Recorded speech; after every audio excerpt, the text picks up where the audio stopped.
Peace and welcome to The Culture right here on the Black Star Network. I'm your host, Farajii Muhammad. Today, folks, we got a lot to talk about.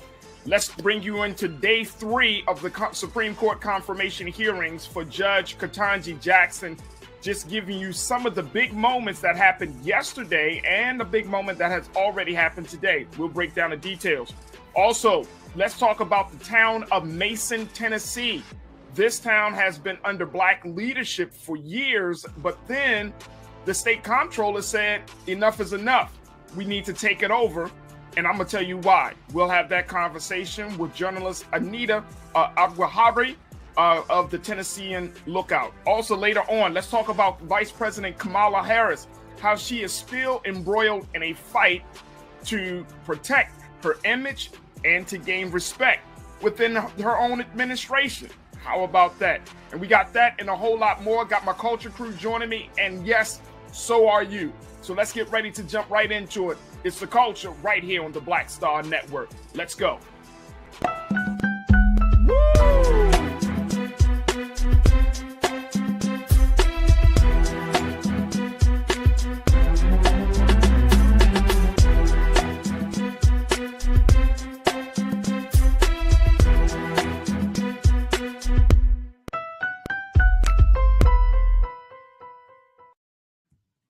Folks, good afternoon and welcome. We have so much to share with you and have a discussion about. The first thing, of course, is this is day 3 of the Supreme Court confirmation hearing for Judge Jackson. She is facing a number of questions about her record, her judicial philosophy, and so much more. So we're going to get into that in a moment. But we did want to let you know that there has been some breaking news that has come across the wire here, where it is official, folks, that the United States has declared Russia in committing war crimes in Ukraine. Let me just say that one more time. The United States has officially declared that Russia has committed war crimes in Ukraine. Now, we've talked about the number of bombings that have happened with shelters, theaters, library, the maternity hospital, and so based upon the criteria for what is to determine what is a war crime, it looks like Russia has met that criteria, and now the United States is planning to figure out what the next steps will be. So we're not going to be able to jump all into that because that just literally came down. That breaking news just happened today. But rest assured that we're going to move forward in making sure that this situation is keeping our eyes open. We're going to have a lot of some voices on this, but this came as a result of the fact that as President Biden and the Secretary of State Anthony Blinken both had said that they had opinions saying that Russia had committed war crimes. You remember a couple of days ago when President Biden said, yeah, I think he is a war criminal. And then he followed that up the following day of last week saying, yes, he's a murderous thug. So those war of words were happening. And then now this happens. And this is a very, take a look at this, folks. This official U.S. declaration puts the United States right there in the center of this whole conflict. And we're going to, like I said, we're going to have discussions around this. We're going to be bringing back Dr. Horn and others to be a part of this conversation in a little bit. But think about how war is kicked off. And that's all I'm going to say. If you think about how wars happen, when you have a declaration of this magnitude, the narrative starts to change. There's going to be a different take that President Biden, the Secretary of State, and others have been saying. And the Secretary of State, Mr. Blinken, has said in his statement that he cited credible reports of indiscriminate attacks and attacks deliberately targeting civilians, including the destruction of an apartment building, schools, and hospitals. The State Department specifically cited attacks on that maternity hospital that I mentioned just a moment ago and the theater right outside of the Capitol and Mariupol.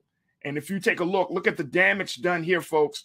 You have the cars. I mean, it's just absolute tragedy of what's happening. The theater, the State Department said, was marked with the Russian word "for children" and letters visible from the sky.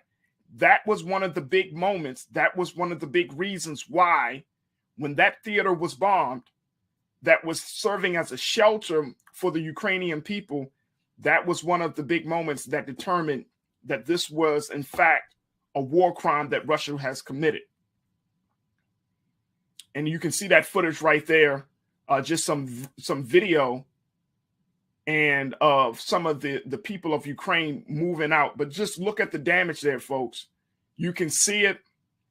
Places that are not military targets. These are not military targets. These are just places that the people have used as shelters. And that's the situation that we're seeing right there. That is the situation. So this declaration will heighten the tension between Russia, Ukraine, and certainly NATO and the United States of America. So again, we just wanted to let you know that this breaking news that the U.S. has declared that Russia has in fact committed war crimes in Ukraine. We are going to keep our eyes on this situation. And of course, we will bring more voices to give us some insight into this development of this whole story. And I want us to keep in mind as well, folks, what we're looking at. And it's hard for me to be before you and to not think that this will bring us possibly closer to some level of military action. We have seen how things like this have manifested itself in past wars. And for us to be at this point right now in this conflict, it's going to be hard to walk back. It's going to be very hard to walk back on the United States of America not doing anything in response to this new declaration. So we will certainly keep you posted. All right, look, I'm going to take a quick pause. When we come back, let's talk about the confirmation hearings for Judge Ketanji Jackson, and I'm going to bring my Culture Crew member Elijah Miles to be a part of that conversation. So stay with us. It's The Culture here on the Black Star Network.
Don't you think it's time to get wealthy? I'm Deborah Owens, America's Wealth Coach, and my new show on the Black Star Network focuses on the things your financial advisor or bank isn't telling you. So watch Get Wealthy on the Black Star Network.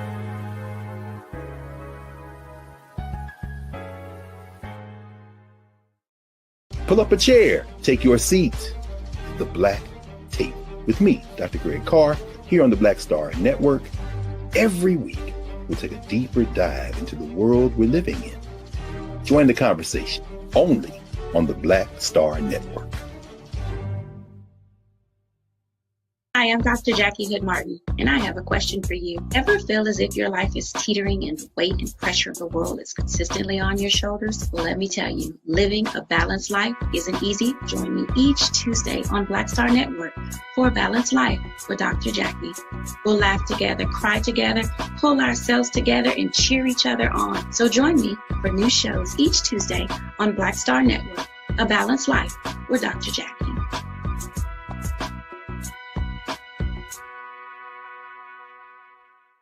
Folks, Black Star Network is here. Oh, no punches! I'm real revolutionary right now. Support this man, Black Media. He makes sure that our stories are told. Thank you for being the voice of Black America, Roland. Hey, Black, I love y'all. All momentum we have now, we have to keep this going. The video looks phenomenal. See, this difference between Black Star Network and Black-owned media and something like CNN. You can't be Black-owned media and be scared. It's time to be smart. Bring your eyeballs home. You dig?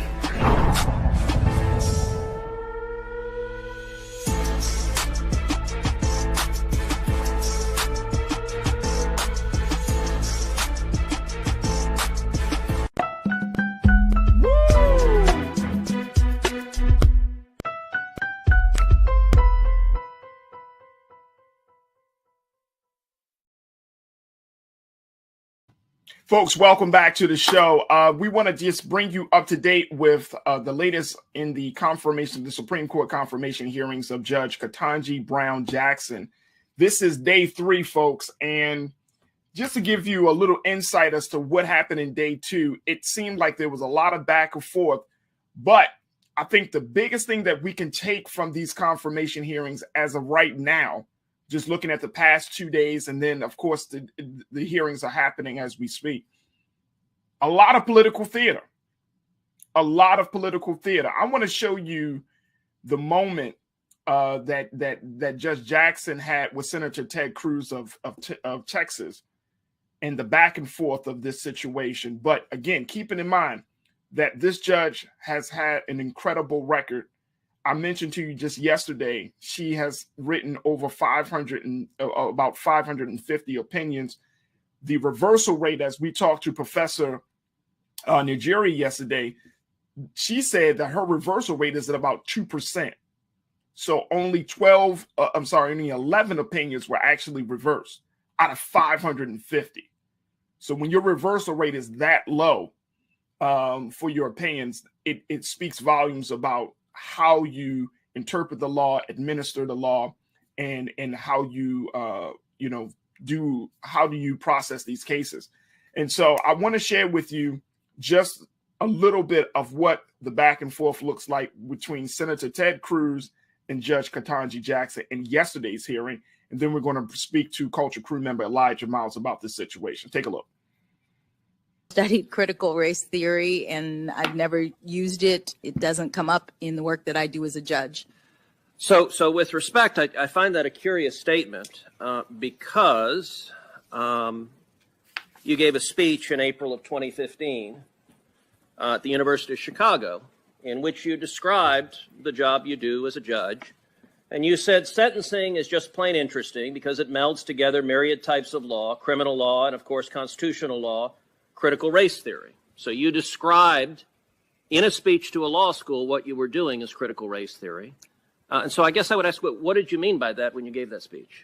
With respect, Senator, the quote that you are mentioning there was about sentencing policy. It was not about sentencing.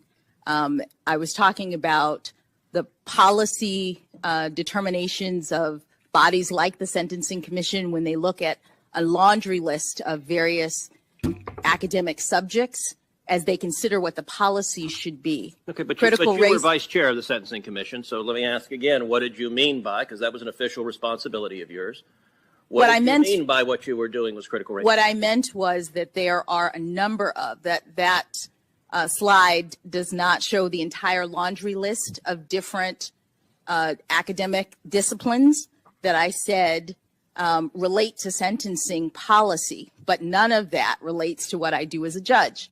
So, Judge Jackson, all of us will agree that no one should be discriminated against because of race.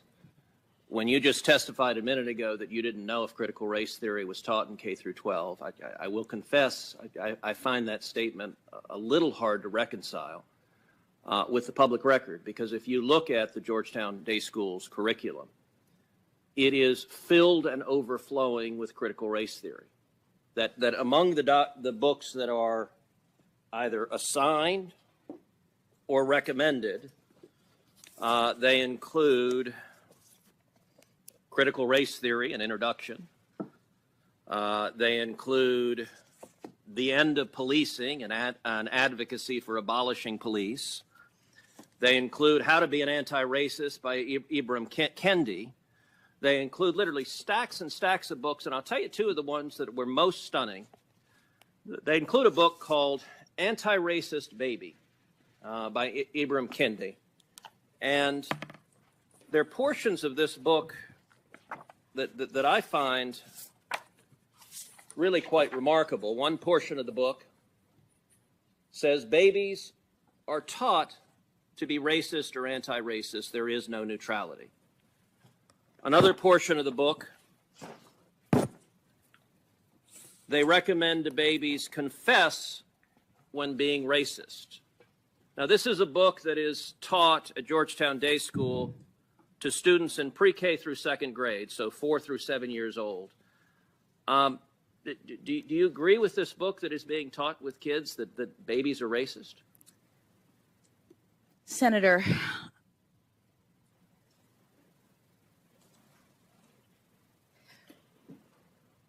I do not believe that any child should be made to feel as though they are racist, or though they are not valued, or though they are less than, that they are victims, that they are oppressors. I don't believe in any of that. But what I will say is that when you asked me whether or not this was taught in schools, critical race theory, my understanding is that critical race theory as an academic theory is taught in law schools. And to the extent that you were asking the question, I understood you to be addressing public schools. Georgetown Day School, just like the religious school that Justice Barrett was on the board of, is a private school. Okay, so you agree critical race theory is taught at Georgetown Day School? I don't know, because the board is not, the board does not control the curriculum. The board does not focus on that. That's not what we do as board members. So I'm actually not sure. Well, and I'll know.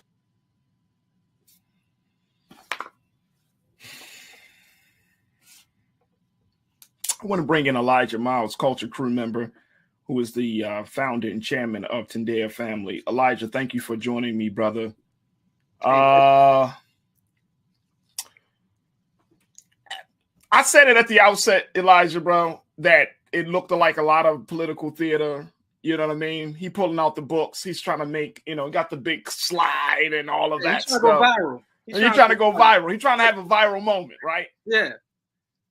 But then, when you look at her response, it was like, and I mean, it's an important part of the confirmation. You got to ask questions like this, I guess. But it's insulting, right? You could clearly tell she was insulted. Yeah, definitely. I think she's poised. I think she has a woman of character. I think she's elegant. I think she's classy. And I think they're striving to do everything they can do to slander her, to demean her, to make her look wrong. If they bring up the pornography cases she dealt with anymore, it's getting ridiculous. And I think when it comes to these things, I think it shows to me why American politics and why just America in general, as far as the culture, is going downward, because it's not about truth at all. Here's a person that, as clean as a person can get, as excellent as a woman can be, and it's about politics, and it's about throwing a political football, and about having a political fight and making sure that your side wins, not about getting a woman of character in office or in a position. So I thought, I've been watching it up until the time we even got on that, and I just thought it was like ridiculous in the ways they was trying to pigeonhole her. When I was a political science major, I could say this, when I was at Morgan, a political science major, and they told you in the courtroom, it ain't about truth. It's about making the person you're against look wrong. And whatever skeletons you can have on that person, it's about bringing those skeletons out. And that's what I see, even though it's not a courtroom, that's what I see in this hearing. It's just about trying to not expose her, but make her look negative into the eyes of the public. And I think it's extremely disrespectful. Yeah. And I think it's why American politics is divided, and it look like it's going to continue to be extremely divided. I would agree with you, bro. I would agree with you wholeheartedly. And you know, there were a couple of articles that happened yesterday. There were a couple of articles that ran, national pieces that ran over the past 24 hours, where the headline was that the Republicans and the conservatives have been able to kind of like outmatch her during that exchange, right? Because they felt like, oh, Ted Cruz really put it, you know, he really spoke to his base when he brought up this critical race theory, which, I mean, you say that in modern day in America right now, it's going to hit, it's going to create a reaction, right? So I think to your point of saying that it's not about truth, which is mind blowing. And I hope people understand what you just said. It's not about truth. It's about making the other person look silly, making them look bad, punching holes in their thinking or their philosophy, even at the expense of truth. And I think that's the part about this. And again, going back to what you said, because I think you hit the nail on the head when you said that's the crazy, and that is the really messed up part about the system and the culture of politics right now in modern day America, that we rather make a person, this is a person that's going for Supreme Court, right? So I get it. You know, you don't agree with her. You may not agree with her judicial philosophy. She's a Black woman. So that brings a lot of symbolism and substance into the conversation and experience. So you just, I mean, as a white man who thinks like Ted Cruz, or as a white man who thinks like Lindsey Graham, you know, this is a real threat to your existence and to your system. And I think that is the thing. And I'm so happy that she said that point when I asked the question, hey, look, as a board, we don't dictate the curriculum. I mean, that may not be the case for all, you know, private schools, but for that particular school, that's their setup. And it's like, we don't dictate the curriculum. I'm not an educator. You know what I mean? Like what you trying to get at, man? And judges are not politicians in the way that a senator is also. Right. And so what she's thrust into this real political environment, and she's handling it very well. But what she's trying to let everyone know is that my job is to try to remain unbiased. It's not to be biased and lean to this direction and lean to that direction because of how you all feel and because of how you know, what politics dictates. She's trying to let people know that, yeah, I'm unbiased and I'm going to strive to interpret the law based on all of the facts that's in front of me and interpret the law based on what the law actually says and try to do my best at. But yeah, they're trying to use her for a viral moment and trying to, like you said, play to their base. But she's excellent, man. She whooped Lindsey Graham. All right, I want to play this because I know I want to play, Keenan, if we can play the Lindsey Graham. This is from earlier today. Check this out. The exchange that Judge Jackson had with Senator Lindsey Graham. an incredible life. But here's one thing that won't happen to you as we wrap this up. How would you feel that if I'd had a letter from somebody accusing you of something, a crime or misconduct, for weeks, and I give it to Senator Durbin just before this hearing's over, and not allow you to comment on the accusation? How would you feel about that? Senator, I'm not sure. I don't understand the context of the question. Well, did you watch the Kavanaugh hearings? No, sir. Are you familiar with what happened in the Kavanaugh hearings? Generally. Senator, your time is... Well, please, Mr. Chairman. So, to be honest, it's a minute and 47 seconds. She filibustered every question I had, and she has a right to give an answer. But I'm trying to make a point in 20 minutes. You were here for Kavanaugh. If she's confused about what happened, some people on the other side had an accusation against Judge Kavanaugh that during high school, he sexually assaulted somebody. And the rest is history. That was known to the people on the other side and never revealed during the meetings they had with Judge Kavanaugh. It was literally ambushed. He was ambushed. How would you feel if we did that to you? Senator, I've appreciated the kindness that each of you has shown me to see me in your offices, to talk with me about my approach. But my question is, what if during our 15-minute exchange, it was very pleasant? You're a very nice person. You have a lot to be proud of. I would never do that to you. If I had some information that's sketchy at best, that somehow you've done something wrong, I promise you, just from human decency, I would share it with you. I would not disclose it at the last minute of the last day of the hearing, and I've already given it to a newspaper so the whole country can read about it before you ever said a word. Senator, she's had nothing to do with the cause. No, but I'm asking her about how she may feel about what y'all did. Senator, your time has expired, and I'm going to give her an opportunity to finally complete an answer. So, if I could just answer the question.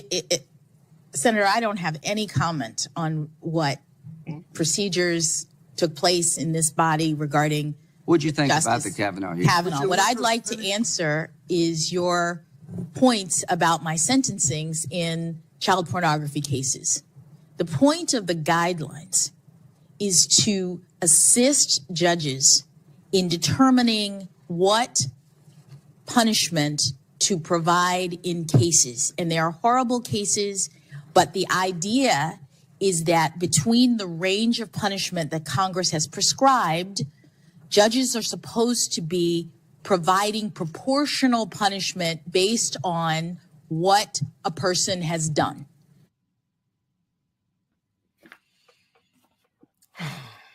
All right, we got a couple of minutes. Elijah, I want to bring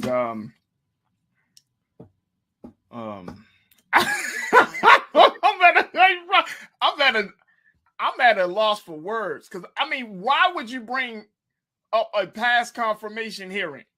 Yeah, and I mean, what does that have to do? It plays out of Trump playbook too, where it's just play to the base, even if it's not relevant, just play to the base, man, because people are still angry about that, and so it's just dramatics, it's just drama, it's just theater. They got big poster boards.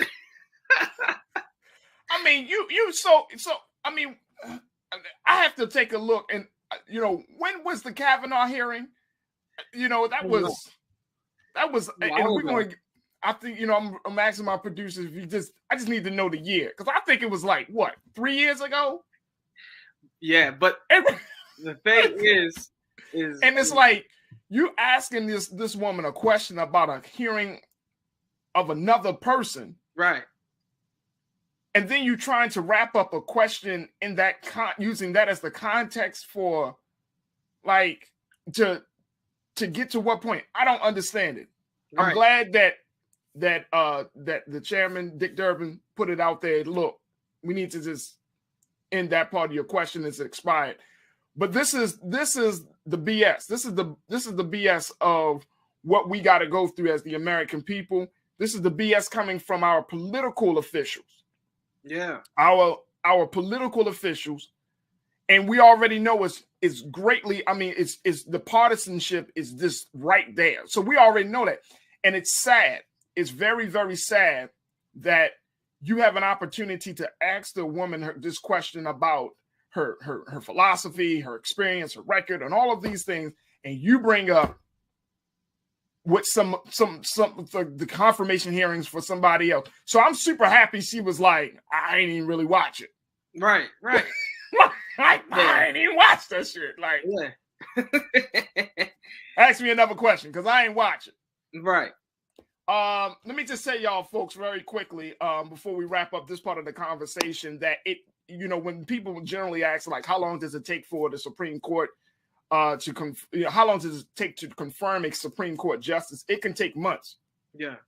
But the last time that there was a speedy confirmation came with Amy Coney Barrett. And we saw that the Republicans pushed her confirmation through less than a month, folks. Less than a month. Before that, the last nomination came to proceed to a confirmation in less than 2 months was RBG, Ruth Bader Ginsburg. And that was back in 1993. So these things usually take months. So, when we see over the next week, we got today and then final day is tomorrow. Once we see how this thing goes, it's going to, we'll kind of go through this process. So it will be interesting, Elijah, to say the least, how long we should expect to hear an answer about Judge Jackson's confirmation. Absolutely insanity, brother. Yeah. Absolute insanity. He's going in, and I think it's going to be beautiful. I hope so. Highly intelligent and just excellent. Will be an excellent Supreme Court justice. I hope so, dear brother. Look, we got to take a quick pause. When we come back, let's come back and let's talk about what's going on with the black populated town of Mason, Tennessee. We're going to break down to you some of the latest details in the struggles of this town. This is a town that the Tennessee state government decided to take over. The comptroller said, we are going to essentially take over the finances and the governance of this town because guess what? Black people don't know how to rule in Mason, Tennessee. We'll bring you those details. We're going to check in with journalist Anita to give us some insight about what's going on. Stay with us. It's The Culture right here on the Black Star Network.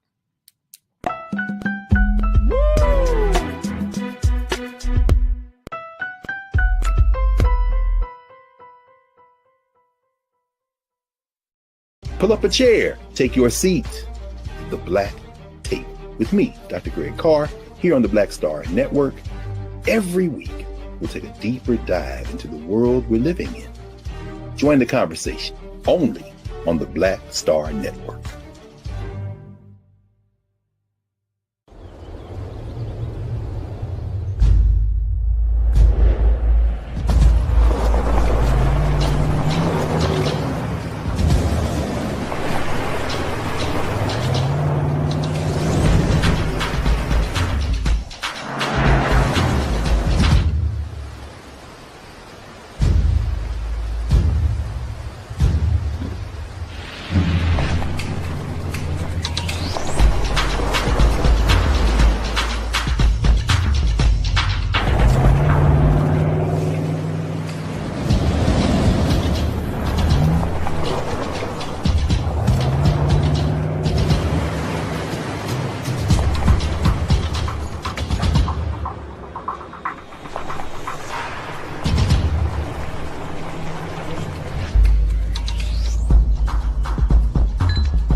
I'm Deborah Owens, America's Wealth Coach, and my new show, Get Wealthy, focuses on the things that your financial advisor and bank isn't telling you, but you absolutely need to know.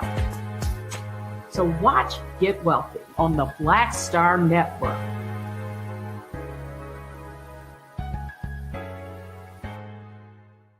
Folks, Black Star Network is here. I'm real revolutionary right now. Black power. Support this man, Black Media. He makes sure that our stories are told. Thank you for being the voice of Black America, Roland. I love y'all. momentum we have now, we have to keep this going. The video looks phenomenal. See, there's a difference between Black Star Network and Black-owned media and something like CNN. You can't be Black-owned media and be scared. It's time to be smart. Bring your eyeballs home. You dig?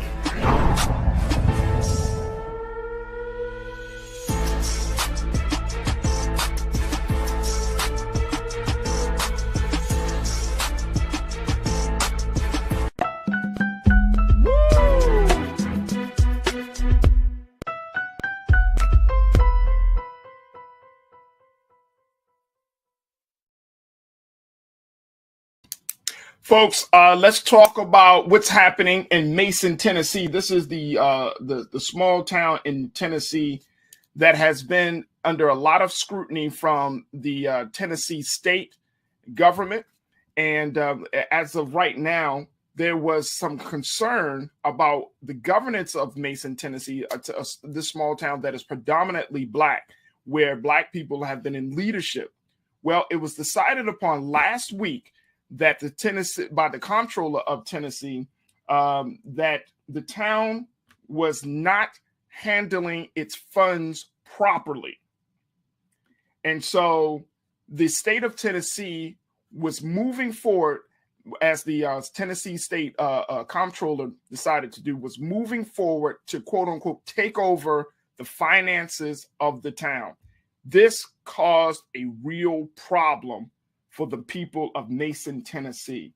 And now we're at a point, this all happened last week. Now we're at this point where it looks like the state of Tennessee, the state, Mason officials, and other stakeholders, community members, and activists have decided to work out a deal. But I thought it would be important for us to have some conversation around this issue, because I think there's a lot that we can learn from the lessons, and more importantly, what we can do to make sure that this situation doesn't go back to a place where you have state government trying to take over small Black towns. So joining me in this conversation is a reporter for the Tennessean Outlook, Anita Wadhanwi. Oh, let me make sure I'm saying this, Anita. I don't want to mess up your name. You would not be the first one. It's Anita Wadhwani, and it's the Tennessee Lookout. Yep, Wadhwani with the Tennessee Lookout. Thank you so much for helping me with that. I appreciate it. People mess up my name all the time, calling me everything from, oh boy, I don't want to get into that. But we thank you so much for your time today, Anita. We know that you are a journalist for the Tennessean Lookout. Looking at this town of Mason, Tennessee, it was the comptroller who put out a statement saying that it was time for Mason to relinquish its charter. Now, this was coming from the comptroller, Jason Mumpower, and he wrote this letter that was mailed to each of Mason's 1,337 property owners. And as a result of that, this became a national story. We've never seen something. Well, I'm not going to say we've never seen something, but it seems like this was a way for the state of Tennessee to essentially take over this small Black town without any consideration of the government or the people of Mason. Talk to us a little bit about this. Sure. So this story has been kind of going on for a couple of weeks, but it really kicked off in February when the comptroller, a guy named Jason Mumpower, went to a community meeting, and he gave the town elected officials and their constituents an ultimatum, which was essentially, you've got to cede your charter, which would mean that Mason would no longer be a town. It would no longer have its own representative government. And the flip side of that ultimatum was, if they didn't agree to do that, he, as the comptroller, would take complete financial control of, day-to-day workings of town government. And he did, like you said, he followed up, and I've been reporting in Tennessee for 20 years. This is really unusual. I can't emphasize this enough. he followed up with a letter sent to each property owner in Mason, which essentially urged them to urge their elected officials to cede their charter. And the letter said, you know, just like you said, it essentially said your elected leaders can't handle their responsibility. It's time to cede the charter. And the reason the timing is so crucial is that the Ford Motor Company is building a $5.6 billion electric vehicle plant just 5 miles away from Mason. Yep. And so his message was, you know, Mason, under its current leadership, wouldn't really be able to take advantage of the opportunities coming their way. And he wanted the town to fold into the county that it's in. It's a place called Tipton County. And that's kind of where this whole thing started. And a lot has happened, you know, since then. But that is sort of the setup to what's been happening in Mason. Oh, do you have this? And they call this this investment from Ford Motor Company. What is it called? Like Blue Oval Center or Blue Oval City? Yeah, so their main campus is called Blue Oval City, and it's going to be city-like. You know, it's 4,000 acres. They're expecting to employ directly, I think it's 3,000 workers at the plant. There's going to be another more than 20,000 people who are going to be needed to, you know, work in restaurants and gas stations and all of that workforce that's needed with a surge in population. And just one thing to keep in mind, the where Mason is located and where the Ford plant is going to be located is really underpopulated. There's a lot of agricultural fields. There's a lot of empty space and not much else. So the Ford plant coming is going to be huge. I think it's one of the largest manufacturing investments in Tennessee history. So, you know, it's coming right next door to Mason.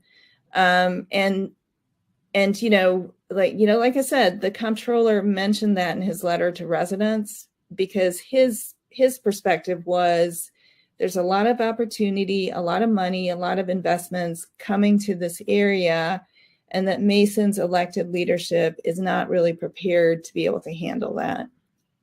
So the beautiful thing about Mason, for people that don't know, first is 60% Black, for one. And then the other thing, I think, which is why this story is so fascinating, is a lot of the Black residents are actually descendants of Black people that were enslaved in Tennessee. They're direct descendants. So you have, and I mean, some people might say, oh, are all Black people descendants of those who were enslaved? And it's like, yeah, but these are direct descendants of those who were enslaved in the state of Tennessee before emancipation. So pretty much those who were enslaved were able to establish themselves and their families, and they essentially stayed in Tennessee and built a life for themselves, and then therefore had families and generations after that point. So this is a very, very special place. This is I would like to call it sacred ground because of that history. And I know that the people of Mason, one of the big things that the comptroller, Mr. Mumpower, said was that the financial, not only is Blue Oval City coming, but the way that Black leadership has handled the financial responsibilities of the town is shoddy. That there have been a number of, issues with some of the Black leadership of that town. Can you speak to that, Anita? Yeah, I mean, first I should say that the comptroller has never mentioned race. And in fact, when I asked him, when I said, here's what it looks like, and here's what the leaders of Mason feel, they feel like this is racially motivated. Yeah. He absolutely denies that race plays any part in any of his decisions. But race does play a part though, right? Well, I think if you look at some of the basic facts of Mason in the last 20 years, people can draw their own conclusions. So, as you said, there are residents in Mason who can trace their ancestors back to the plantation economy that existed in Mason. They're descendants of freed slaves. But it wasn't until 2015 that Mason had its first Black mayor. Before then, the town, which is 40% white, was run by white leadership. What happened in 2015 is there was a pretty egregious fraud that emerged. There was a town official who had paid himself an extra $600,000 over a period of years. And for whatever reason, the entire leadership, the entire elected leadership of Mason resigned in the midst of that investigation. And the person who stepped up, the person who was next in line to be mayor, was a Black woman who had just been elected an alderman. She was a junior alderman. She was next in line. She stepped up. She was Mason's first Black mayor. And since then, there have been a couple of elections since then. Mason has elected a Black mayor. And since then, Mason has had Black vice mayors. It's got a board of aldermen and and I can't remember if there are 6 or 7 members, but anyway, 5 of those members are Black. So despite, that history that you laid out of Mason and it being sacred ground to some of its residents, there were no Black leaders until recently. And one of the things that the leadership will tell you in Mason now, if you talk to them about why this is happening, one of the questions they raise is, why didn't the comptroller come in when, 10 years ago or when this fraud emerged? Right. Because the fraud took place. There were actually a couple of different instances before 2015, before Mason had Black leaders. That is interesting to say the least. Let me bring in my culture crew members, Elijah Miles, chairman, founder and chairman of Tendea Family, and Nira Muhammad, host of Queen Talks with Nira Muhammad podcast. She's also an educator, and my wife, Elijah. Nira, when you think about, when you hear this history and this situation with Mason, Nira, I'm gonna give you the first crack at this question. What's going through your head? Knowing that there's a small Black town that is under such scrutiny. Yeah, to be honest, Farajii, just knowing that history, as was just mentioned, that there was an all-white city hall in Mason that was dismembered because of fraud, and the city was not taken over. So for it to now be taken over when there's Black leadership, the only thing I can think of is that this is racially motivated, because we're seeing a town that, as she mentioned, is growing. The population is growing, which means there's more money that is going to be poured into Mason. All you can really think is that this is built on racism. So I'm very interested to see how this plays out in the future. But I also want us to keep in mind that, this is a repeat of history. We may not be seeing the bombings happen, the lynchings happening, but this took me right back to Tulsa, where we had a Black town that was thriving and it was destroyed. Maybe no, this town wasn't destroyed in the same way, but to have all of these years and these generations of white leadership, fraud being found under white leadership, to now, to the comptroller not trying to take over then, but now we have Black leadership who are really trying to change the trajectory of Mason. And now they're being told to either dismantle or have the comptroller take over, a Republican comptroller. Everything about this is fishy. It's Republicans versus Democrats and Black versus white. Mason are extremely distrustful of the comptroller right now, but they did work out a tentative agreement that would get Mason on a payment plan to the point where the comptroller was telling me yesterday they may be out from under this in July or August. So that's but the payment plan. I'm sorry, Nita. I didn't mean to interrupt. No, that's okay. Go ahead. No, I'm just wondering, and this is the part I didn't understand. Why does the town needs to repay the state for the fraud that was committed by a previous administration? Is that at the root of the repayment deal? So the fraud is at the root of some of Mason's debt. And there's a real dispute about how much debt that they have. It's roughly $500,000, which is a lot of money for a town of its size. It's down to about 1,000 people right now. Wow. So the fraud did contribute to their debt load. But what's been happening in Mason, because they haven't had the money just to pay their bills, to pay the police officers, to keep the lights on, they've been borrowing money from their utility district. And that money by law is supposed to stay in their utility district. So what Mason needs to do is not repay the state, but they need to repay their utility district. This is something that Mason officials, have been aware of since they got elected into office. This is a plan that represents what some of the things they've already been doing, and they feel like the comptroller wasn't aware of until they got to the table yesterday. So that's where the major debt lies, in getting that money back from the town's general fund to their utility district. And once they have done that, once they have completed their audits, the kind of things that cities have to do under Tennessee law just to show that their books are balanced, the comptroller says once that's all kind of well underway, then he feels like they don't need any more financial oversight. $500,000 a lot. Oh, yeah, go ahead, dear. First, I have a question. So the elected officials who resigned because of fraud, what happened to them?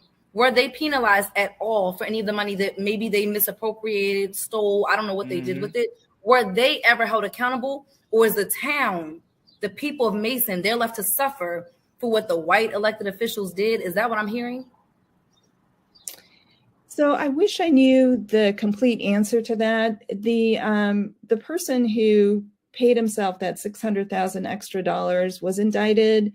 I don't believe he was ever sentenced or convicted. I could be wrong about that, but I am not aware of any funds that were repaid to the town of Mason, due to that fraud. There was a few years earlier, someone had embezzled $100,000. Again, I don't believe there was ever a conviction. Wait a minute, they embezzled 100. I'm sorry, but they embezzled 100,000 from Mason. Yes. And yet Mason is being held accountable for them stealing from Mason. Got it. Cool. I mean, that's okay. Let me ask this. I want to give Elijah an opportunity, because Anita, I mean, as you share with us more and more, it's like mind blowing. Elijah, 500. This town, 1,000 people or so, $500,000 debt, and then all of this level of politics happening, and then this town has the potential to really thrive because of the Ford Motor Company bringing its operations there. What's your take? I think it tells me that Black people, wherever we are, we have to be reminded that politics is always warfare. And no matter how progressive America gets or seem to get, that politics is always warfare, and that when we can offer some benefit to interested parties, they're going to attempt to move on us. And what it makes me think of is a Mason, but it also makes me think of the large Black centers around the country, whether it be Baltimore City or Detroit or Chicago, these that have major populations of Black people, and how sometimes these places are attacked, but also how we as Black people have to begin to organize to protect ourselves from things like this.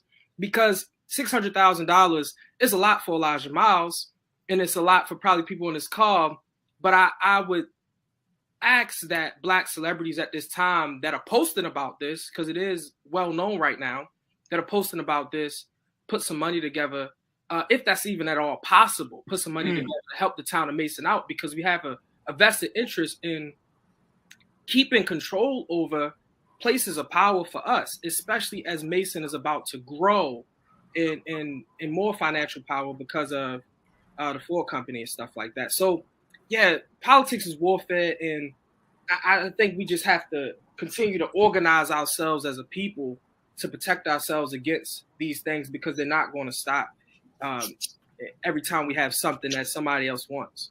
Absolutely. Elijah, oh my gosh. Elijah, you were so on point with that, though. Like, our celebrities, I'm talking about Black celebrities, from Cardi B to all of them, are constantly bragging about how 100,000, $500,000, that's nothing to them. Okay, so if it's nothing, put your money where your mouth is and save a Black town. That's what I would love to see. Now I'm kind of feeling like Mason needs to demand that, because let's think about it. We got to start putting our Black dollars where it counts. And we got to start holding our celebrities a bit accountable, because while they're always bragging about these $1 million cars that they're driving, we got a Black town, a sacred Black town that needs to be saved. I love that, Elijah. I didn't even think about that. That was just so on point. Like, we need to figure out a way to like demand that, because I'm sick of just seeing the ignorance. Like, when you have the power and the money to really put your money and really help your people for generations to come, that's more important than that $600,000 car you driving.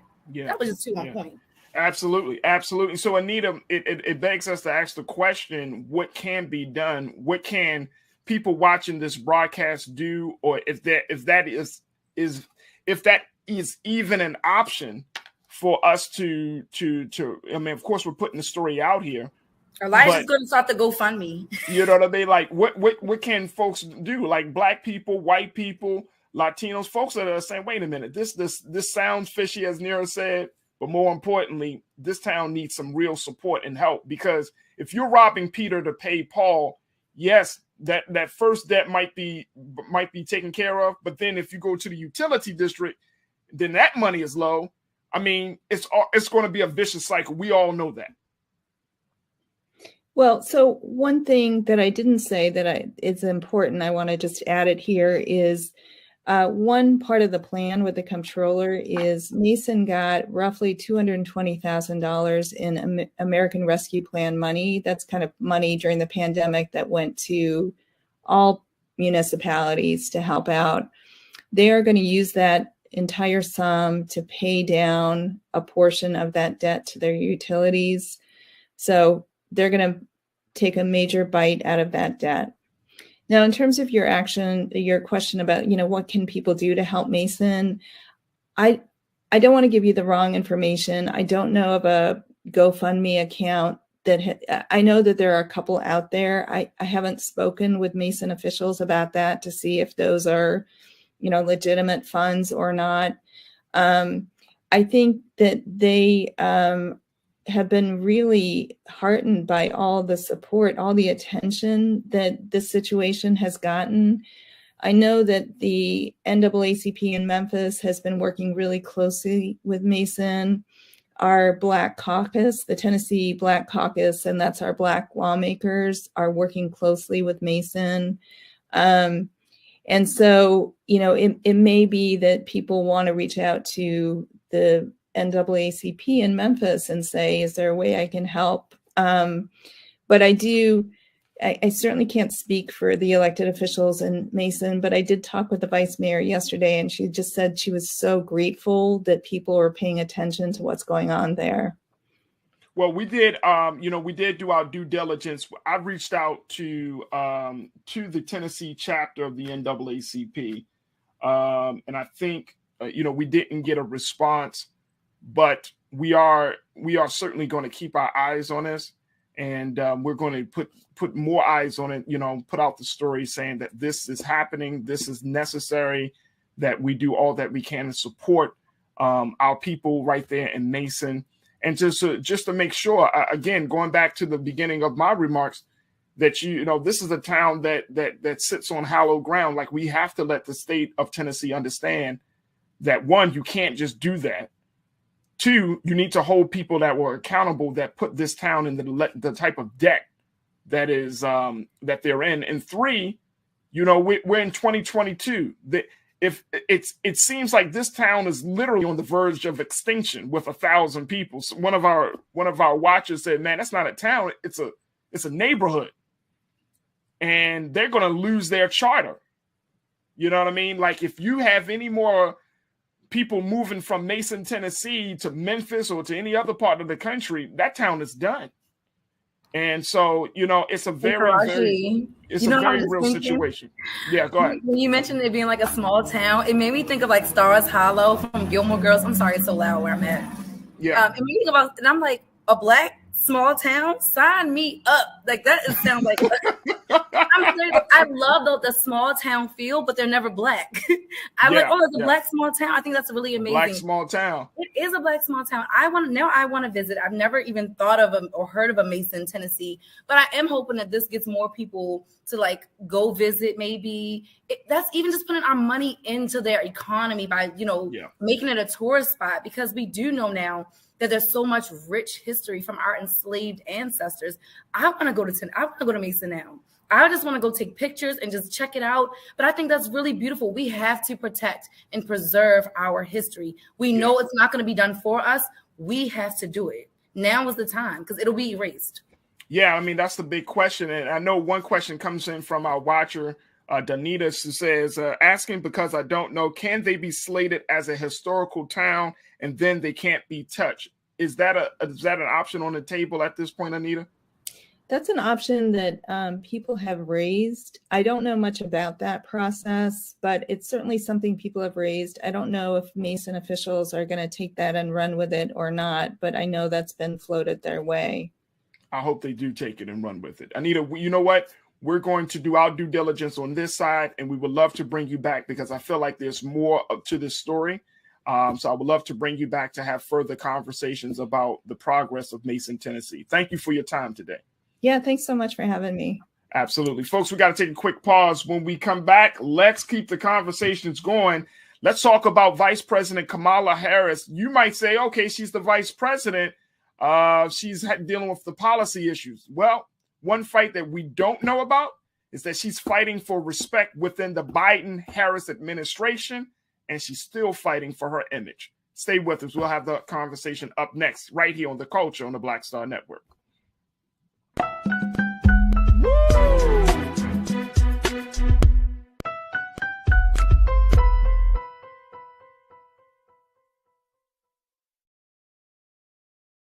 Don't you think it's time to get wealthy? I'm Deborah Owens, America's Wealth Coach, and my new show on the Black Star Network focuses on the things your financial advisor or bank isn't telling you. So watch Get Wealthy on the Black Star Network.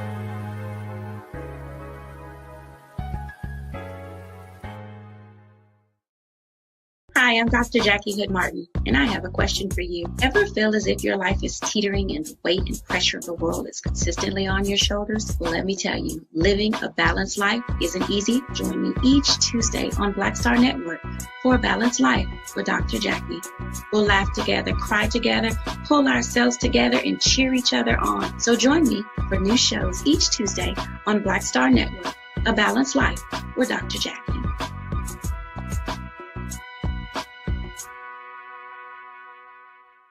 Pull up a chair, take your seat.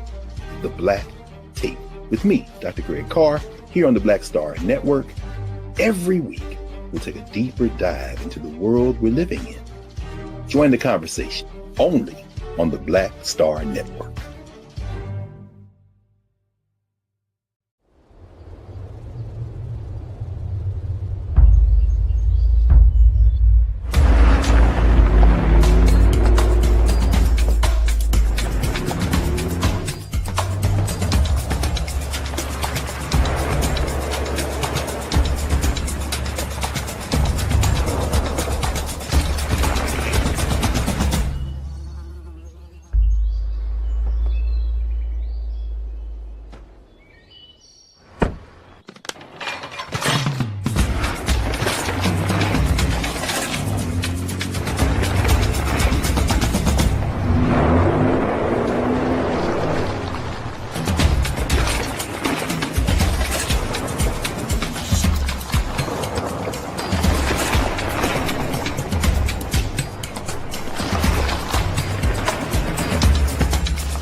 Folks, welcome back. Welcome back. All right, folks, been having some great conversations for that for the first half of the show. All right, but let's jump into some of the other discussions that people are having right now. One of them is regarding Vice President Kamala Harris, who is always fighting. Now, even if you don't agree with her politics, folks, you do have to admit that having a black woman as the vice president of the United States is still shocking, to say the least, right? It's still like, did this really happen? Yes, we know that President Barack Obama, a black man, was in the seat, and that was even shocking. And that's shocking even 14 years later.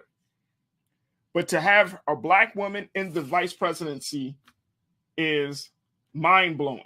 Well, the vice president had to deal with and continues to deal with a lot, even as she sits in the seat as the second in command.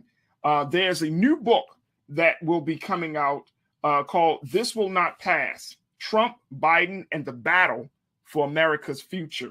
And one of the things that it discusses is talks about the new administration, first President Trump, and then the new Biden-Harris administration. And it revealed, remember that Vogue cover situation? Y'all remember that? Remember when Vogue put Vice President Kamala Harris on the front? She was wearing the black. She had like a black suit jacket. She had some black pants, and she had some Converses. Remember that? Well, she was never happy about that. She was not happy that for their print edition of Vogue magazine, that was the cover. And then there was another cover that she had really wanted to be on the print version that ended up being on the digital edition. And now, Keena, if you can find those two covers, brother, I'll appreciate it so we can show the people. But one of the big things that it mentioned in this new book, and this book was written by two gentlemen by the name of Jonathan Martin and Alexander Burns. And in their first quote, I want to share this quote with you about what Vice President Harris was dealing with when she saw that Anna Winters, who serves as the editor-in-chief of Vogue magazine, decided to move forward on the picture that she, being Vice President Kamala Harris, did not want to be published as the cover or as the picture to present herself as the vice president. Jonathan Martin and Alexander Burns said that Kamala Harris was wounded. She felt belittled by the magazine, asking aides, would Vogue depict another world leader this way? Would they depict another world leader this way? When the controversy kicked off, you remember the sister Simone Sanders served as the vice president's communication person. She approached Anna Winters and asked her, well, why did you put this picture out versus the picture that we wanted?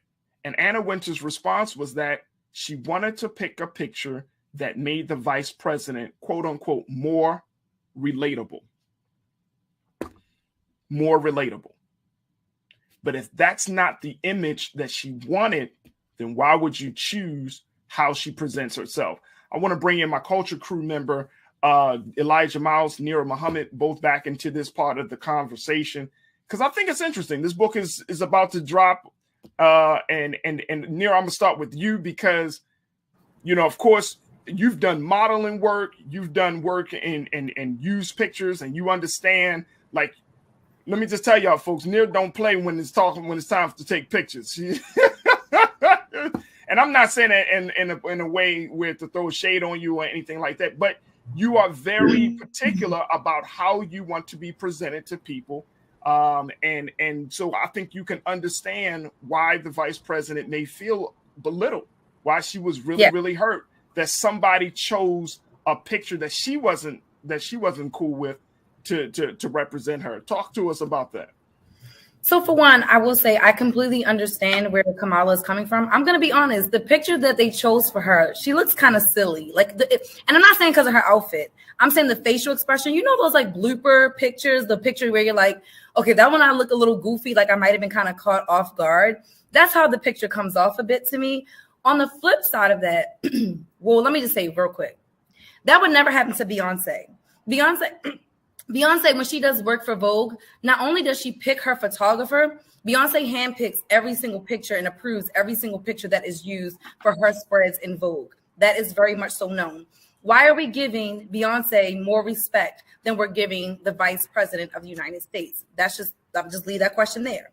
But then I want to also point out the fact that I do understand what Anna Wintour was trying to do. I know on the cover it says by the people, for the people, the United States of fashion. What Kamala Harris did was change the trajectory of what a woman is supposed to look like, a woman at the top. I'm a woman. Look, I'm going to be real with y'all. Look, I'm a teacher. I got my Chucks on.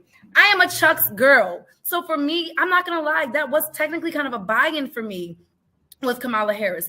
I love to be able to see a beautiful Black woman in a business suit, but then she put her Chucks on and that made her so real and it did make her relatable. But again, I think that it could have been done in a more respectful way where Kamala could have at least chosen the picture that she wanted to use. And that's not to say that the picture of her with her Chucks could not have made it inside of Vogue, but to use that as the cover when she should have been looked at and when she wanted to be looked at in a more dignified way. I understand that. And I do think that Anna Wintour should have respected that. And then on the flip side of that, I do still also respect Anna Wintour's because I think that she's a genius in what she does. But again, this is about also allowing the first woman in command to have a little bit more say in how she's represented and how she's put out there to the world. Well, I want to show the picture so we can remind people. And remember, folks, this was just wasn't that far. Remember this? Take a look. So you got on the first picture. If you look at it up close, that's one of those smiles where it's like she's kind of caught off guard a little bit. You know what I mean? I understand why she wouldn't have wanted that picture. Personally, Vogue is normally just high fashion. The covers are so beautifully put together. Personally, that does not look like a Vogue cover to me. That is not. It looked like you just walked up and it looked like you just walked up on a set, Elijah. Yeah, that looks like the picture when they're testing, trying to get the lighting and all that together. Yep. That's exactly what it looks like. Madam Vice President, can you smile real quick? Okay, great, no problem. Yep, no problem. You get that stupid grin. But the picture that she wanted was the one right there where she's in the baby blue beautiful business suit, right? Which beautiful. It's absolutely, and I get it. I'm gonna be honest with you. I would be upset. I would be too. I would be upset. And like you said, Nero, as great as Anna Wintour has done, I mean, she's done hundreds of these for top tier folks. But at the same time, the fact that you're the vice president of the United States of America. You mean to tell me, Elijah, that somebody can still make a choice about how you present yourself to the world? Yeah, it's blatant disrespect. And I think she asked a powerful question of, would you present any other world leader like this? And it's blatant disrespect to not just Vice President Harris, but also Black women in general. That you could be one of the high command of one of the most powerful countries in the world, and we can disregard the way in which you want to be presented. So how Anna Wintour wants to present Vice President Harris is not as important as Vice President Harris wants herself to be presented. Right. That's a good point. She has an image, and her image is being seen not just in America, but all across the world as a source of inspiration for Black girls and girls in general everywhere. So it was real critical how she was presented. And I think that, that it was just blatant disrespect for her as the vice president, just for her as a Black woman in general. So it's just wild. Look, let me just tell you, and that's the fascinating part about the story, Elijah, is the fact that again, it's disrespect But this is the vice president of the United States, Nira. This is not like this is not like this is not a hip hop artist. This is not that would never happen to Beyonce. It would never happen. And see, it would not happen. Culturally, Beyonce goes to Vogue and picks her photographer as well as the pictures. That is a fact. It would never ever happen. So again, I do understand what Anna Wintour was trying to do. She was trying to make her more relatable. It in a way kind of, again, I understand. Let me just say, there was a big thing, a movement that Black women started called Chucks and Pearls, where we all wore pearls and we wore Chuck Taylors, and they even designed them in representation of Kamala Harris. That was a big thing. That was a big thing on Facebook. It was a big thing all over social media. I had my Kamala Harris shirt on with my blazer and my Chucks. It was a big deal. Black women started this based on Kamala Harris. So again, Anna Wintour wasn't far off base when she was trying to, with her thinking. She could have just chosen a better picture, but she wasn't off base in the way that she presented Kamala Harris, because that's the way that we as Black women saw Kamala Harris. We saw her as someone just like us. We wanted to look like her. But again, Anna Wintour's messed up because she just chose a bad picture. Right. It's not about what she was trying to do. She was trying to speak to us women because we all looked up to Kamala Harris for being authentic. How often have you ever seen an educated top official with a suit on walking around with Chuck Taylors? You don't see that. When she did that, she revolutionized the fact that you don't have to wear a pair of heels to be seen as a boss woman. You can put your Chucks on with your suit and still be this educated, top-ranking Black woman. That is the direction. I'm just saying. I'm just. No, I get you. No, I totally understand. And like, you know, someone who really is into like design covers and book covers. I'm telling you, that's where her thinking was. But I do think on the flip side of that, she should have chosen a more appropriate picture that I'm pretty sure Kamala Harris would have approved. She could have talked about it in the inside of Vogue. It's just that the fact that she put that picture on the cover, that's where she messed up. She was not. I don't think she was being shady in that. I think she genuinely was trying to cater to what was trending, which is the Chuck Taylors. They were trending at that time. Do you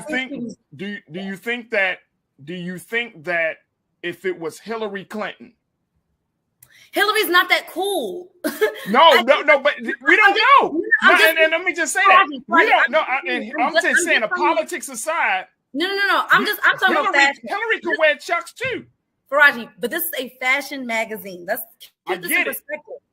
This is a fashion magazine. Hillary never did that shit. She never did it. No person in politics has ever done what Kamala Harris did. She showed that we women can wear whatever we want to wear and still look good, still be at the top.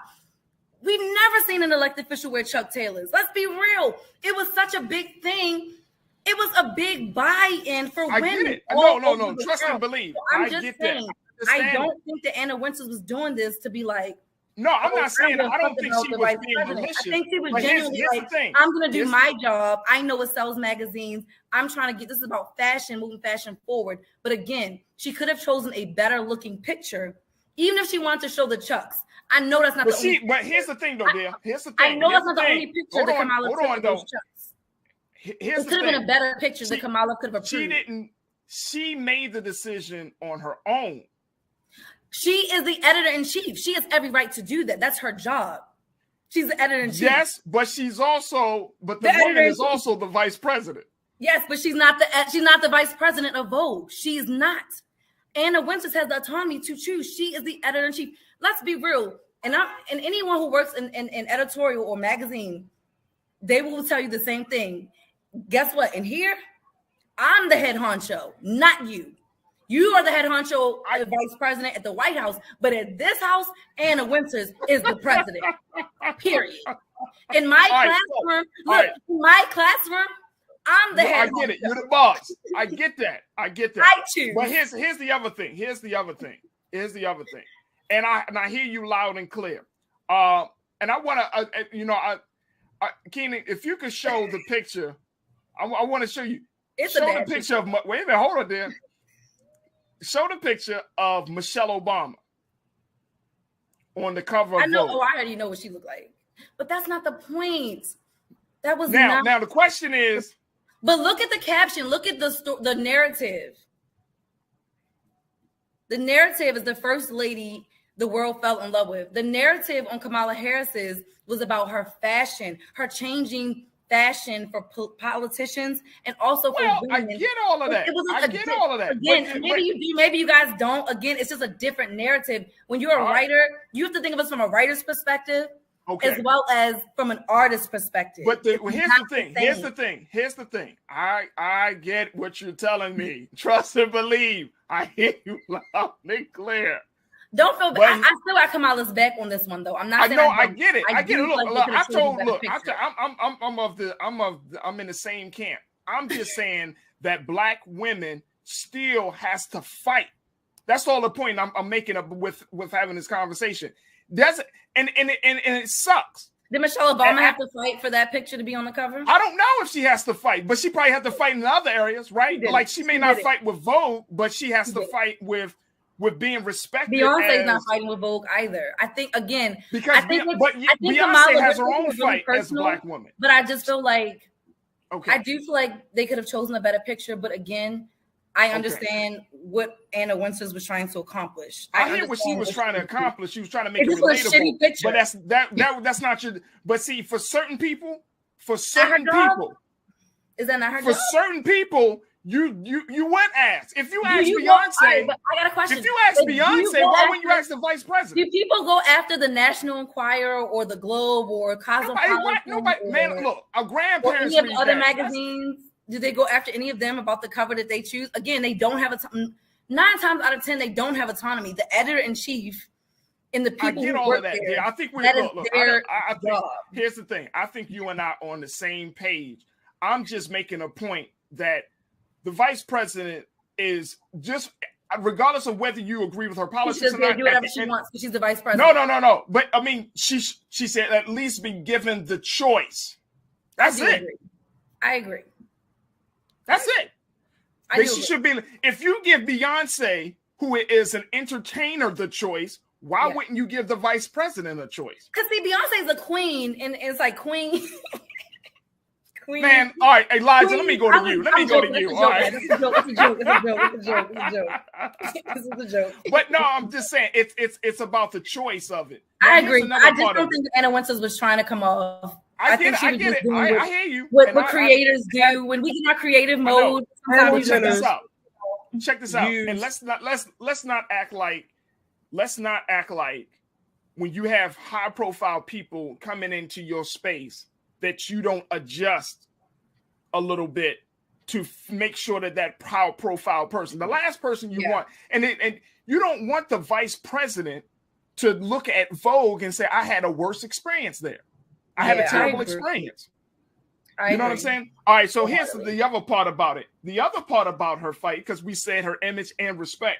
This is, Keenan, let's show the second quote, because these authors of this book, this will not pass Trump, Biden in the battle for America's future.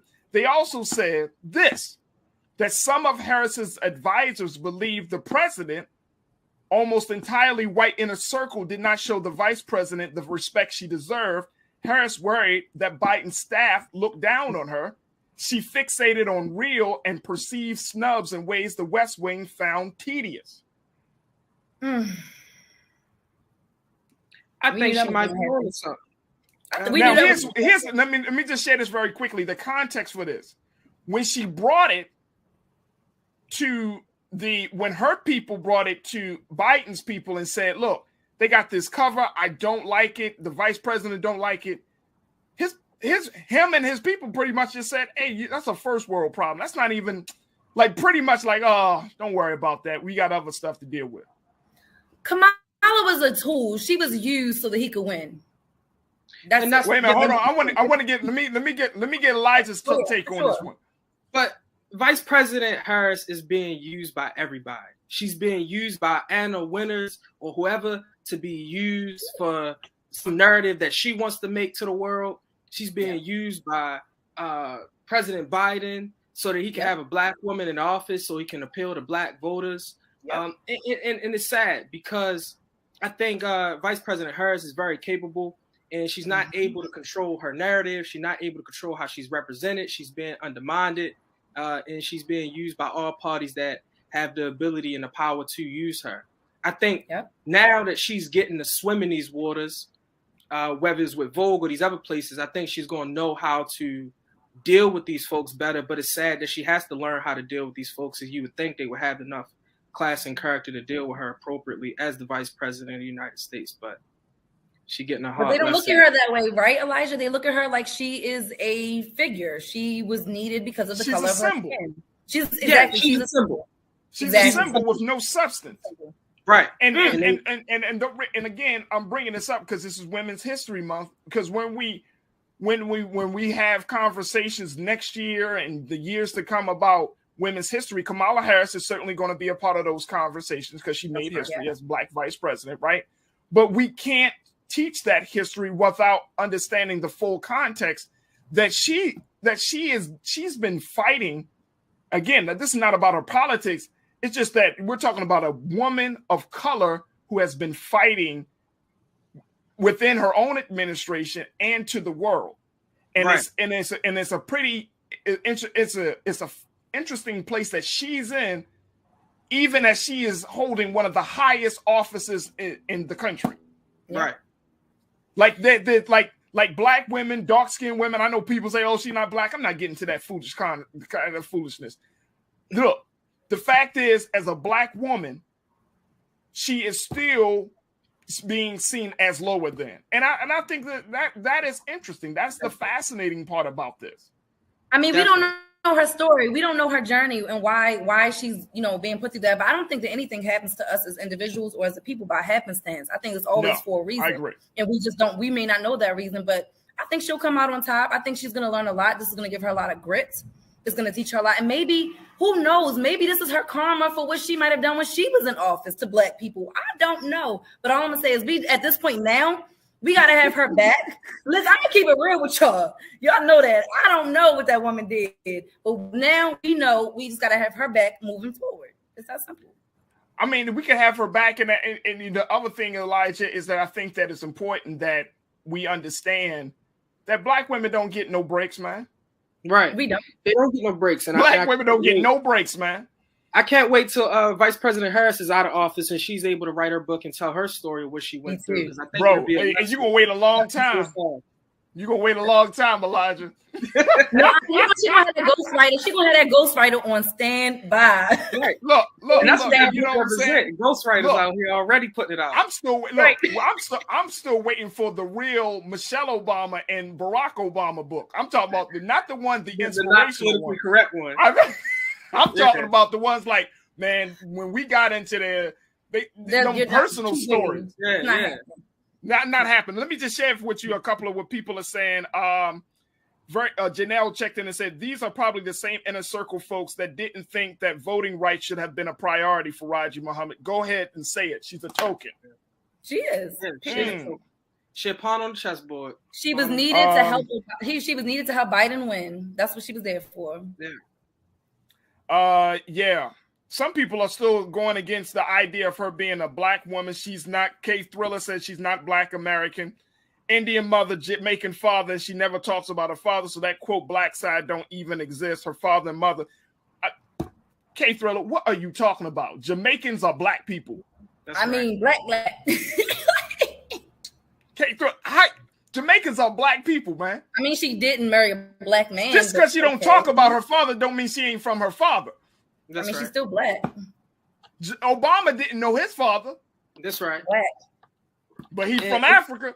Yeah, and that's why you only get to be half Black. You only can be half Black. You only can be half Black when you acknowledge your father or you acknowledge your Black mother. We can't do that. Check this out. What else we got? Nisa's 1971 said, if she's not Black, why are we having the conversation at all? Come off of it. Right. She's a Black woman. Anyone racially profiling her will say in the description, Black woman, period. Period. I mean, if we're going off of what the slave master said, we don't have to go. Look. They go off of what your mother is. I'm just saying. No, I hear all that. But the fact is, look, and I hope people really understand the seriousness of this conversation because it speaks volumes that black women have to fight for everything. Yep. Black women have to fight for their image. Everything. They got to fight for their bodies. Black women got to fight for their thinking. I mean, we're seeing that with Ketanji, Judge Jackson. Black women got to fight for everything. And we can't get away from that. Let's not get off let's not get off on, oh, she's not black or this or that. The fact is, black women got to fight for every damn thing. And if you want to take black out, let's just say woman. She's still a woman. Women. She's still a woman. Women. We're fighting for everything. I'm not even going to exclude my other women because they're fighting too.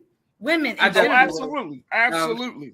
And it all these things intensify because we black. But women in general are fighting for our bodies, the right to say what we want to do with our bodies. We're still fighting for equal pay. Women in general, we are fighting constantly.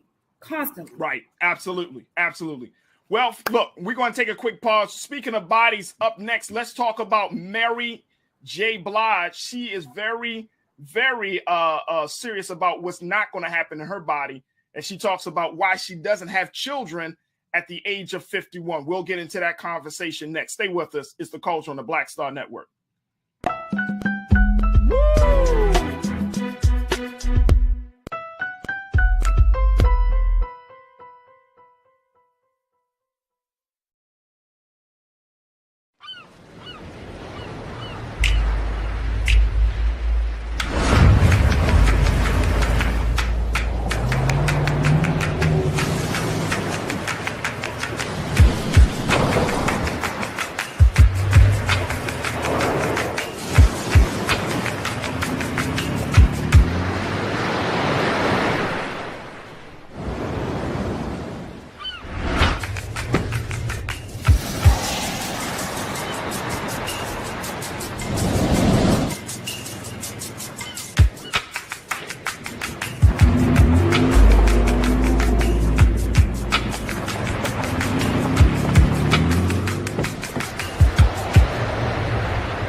Hi, I'm Dr. Jackie Hood Martin, and I have a question for you. Ever feel as if your life is teetering and the weight and pressure of the world is consistently on your shoulders? Well, let me tell you, living a balanced life isn't easy. Join me each Tuesday on Black Star Network for a Balanced Life with Dr. Jackie.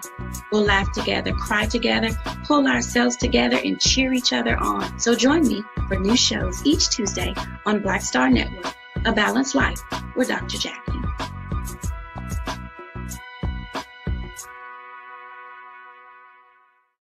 Pull up a chair, take your seat. The Black Tape with me, Dr. Greg Carr, here on the Black Star Network. Every week, we'll take a deeper dive into the world we're living in. Join the conversation only on the Black Star Network.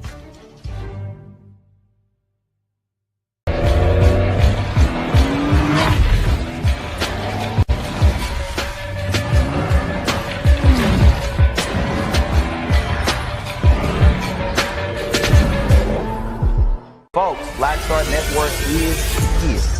Oh, no punches! I'm real revolutionary right now. Support this man, Black Media. He makes sure that our stories are told. Thank you for being the voice of Black America, Roland. Stay black. I love y'all. All momentum we have now, we have to keep this going. The video looks phenomenal. See, this difference between Black Star Network and black-owned media and something like CNN. You can't be black-owned media and be scared. It's time to be smart. Bring your eyeballs home. You dig?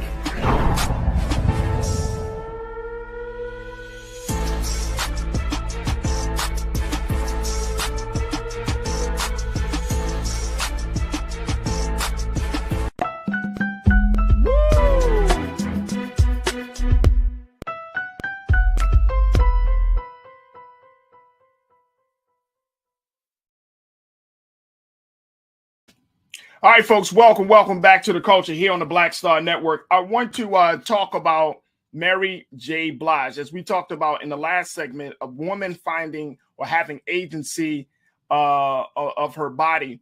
Mary J. Blige, in a recent interview, made the point, candidly explaining why at the age of 51, she doesn't have any children and she doesn't want children.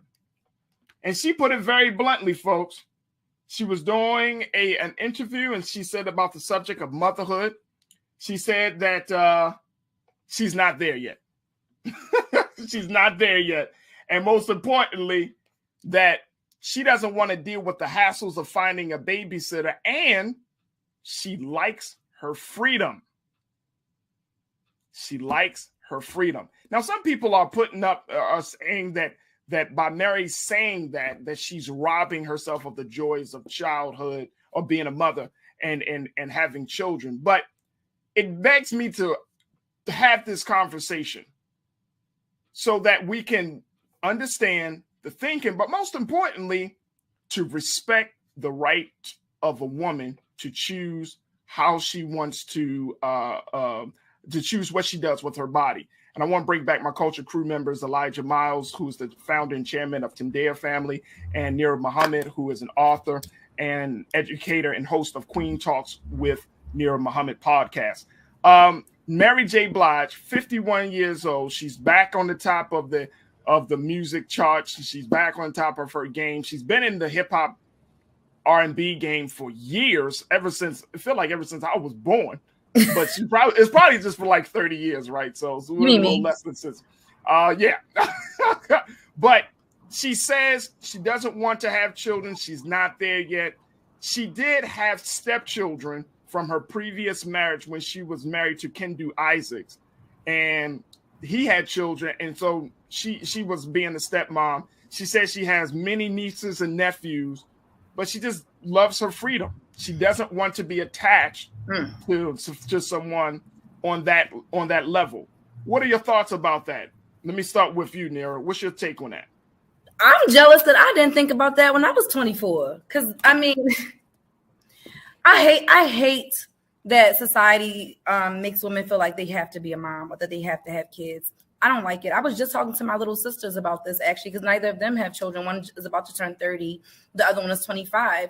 And I was telling them, like, if you don't want children, you do not have to have children. And I'm so sick of people making women feel like our sole purpose in life is to have children. And I know people go back to the Bible and be fruitful and be many. Well, one, I'm not even a Christian, so don't throw your Bible at me. That's one. But no, women should be able to have the right to choose. And I agree. Finding a babysitter is hard. Being a parent is hard. It's not easy. It's not something that I personally take lightly. I love my children. But I think that more women and even men, you got to be honest with yourself. Parenthood is not for everybody. I think we all can attest to there being men and women who were like, you should have never had a child. Like, you just should not have had kids. Like, you don't have a motherhood bone in your body. You should have kept them closed, lady. So I think that her being able to say authentically, without a shadow of a doubt, that's not what I want. I'm good with where I'm at. I love it. And I love that she's spreading that, because I think more women need to hear other women say that so that they're not feeling bad. Like, for instance, I'm going to stop after this. After my second child, I got my tubes tied. I cannot tell you how many women shamed me for getting my tubes tied. What? You got your tubes tied, girl. Oh my God. You don't want more kids? Hell no. Hell to the no. I don't want more kids. And I think that, especially in the Black community, we don't believe in family planning. We just think, oh, you popped up pregnant. Now you got 6 kids that you know you did not want or can afford. I'm not living my life like that. I am going to choose what I do with my body. I am going to choose what I do with my time, my money, my energy, my mental health, all of that, because having children plays into all of that, your finances, everything. I'm proud of Mary, and I think that more women need to just be more authentic to themselves. If you do not want to have children, you do not have to have children. This is not back in the day where we need to have 10 and all these kids to help us on the farm. Do your thing. That's all I got to say. All right. So what's your take on this, Elijah? My take is I think that women should be able to do what they want to do with their bodies. And I think also that as far as Mary J. Blige, I think kids is just not for everybody. I think it's some people that shouldn't have kids, and I think it's some people that should be more responsible with their bodies, sort of to prevent them from having kids that they didn't plan, like you said, and they didn't want. Because in the Black community, too often, kids are traumatized by having parents that didn't want them, and your mom or your dad, and you can feel it that they didn't want you, and you're a burden to them, and they don't want you around. So that could be extremely traumatic. So I think that those that want to have kids should definitely plan their life to have kids, so that the kids that we produce can grow up in a loving environment where they're accepted and loved by their family, and grow up to be productive members of the Black community. So, yeah, I mean, I think to both of your points, and to yours especially, there, that you're right. Like, there has to be. I think that we need to slow down the conversations about motherhood and fatherhood, right, and have more and speed up the conversations around family planning. You know what I mean? And there's an authenticity that comes to that comes with having children or not having children. I already knew that when I was going to get of age, I wanted to have children. But every man is not in that place, right? Yep. Every woman is not in that place. But the point that we do seem to, the culture does shame women, young women, to have children. Yeah. And look, Elijah, I'm with you 100%, bro. If a woman says she doesn't want children, and she might be dealing with a dude that wants children, find another woman. Find another woman. I mean, you're not doing anything. You're not doing anything good in trying to convince a woman, force a woman, compel a woman to think that she's a mother. Because we already seen examples of women who probably shouldn't have had children, who have I'm a teacher. So many. I can tell you there are so many children that come to class, their behaviors, they are seeking love and attention. I cannot tell you how many kids over the years have told me, I wish you were my mom. I would have never told my teachers that as a kid because I loved my mother. But it's heartbreaking, and it's also beautiful at the same time that, yes, they built that relationship with me, that they feel that closeness to me, but it also breaks my heart that they would ever look and wish that someone other than their mother was their mother. Yeah. But this is the reality of what some of our children are going through. Yeah. Some of these children don't have love at home. Some of these children don't want to go home. That's a reality. I'm going to end there. Yeah, I mean, I think... go ahead, Elijah. Also, what I would add is that, the universe is complicated, and the Creator calls us all to do different things. And so some of my greatest teachers, now we're thinking about teachers, some of my greatest teachers didn't have kids. And because they didn't have kids, they were so dedicated to the kids that were so in need of family inside of our school. So it brings to mind wonderful math teacher who rose to be the principal of the school after I left, Mrs. Scott at St. Ignatius Loyola Academy. Shout out to Miss Scott, who loved us all as her kids. But because if she had kids, who knows if she would have been able to be as dedicated and as on it as she was. So people are called to do different things. And I think we have to, the world is not so black and white, that the Creator and God calls us to do different things. And you don't know what someone's called to do before you push kids or push different responsibilities on them. Right. And to take that even further, Elijah and Nira, that when she was asked the question, well, since you don't want to have children biologically, would you consider, adopting? And she talked about this years ago when she was married, that, she don't have time for adopted children because she was already dealing with taking care of her husband's children at that time. But again, that's still, even if adopting, it doesn't matter how they get here, they're here. First of all, I feel like I think the culture is a shift that we stop asking women, period. It's none of your business. Unless a woman offers up that information to you, stop asking a woman if she's pregnant. Stop asking a woman when she's going to have kids. Unless you're actually dating that woman and you're trying to get to know her in terms of whether or not she's going to be the woman that's equally yoked for you. Yeah. That's none of your business. I tell people, what goes on with my reproductive system is not your business unless that's information that I want to give. Stop asking me. I'm tired of people asking me if I'm pregnant. Like, no, I got this pouch because of the two I already got. Leave me alone. And I love French fries. Leave me be. Okay. This is Nyana and French fries. All right, leave me alone. But stop asking. It's offensive. There are some women that have been trying for decades to have children and can't. So the moment that you ask her, you made her feel unworthy because she's already been trying. Stop it.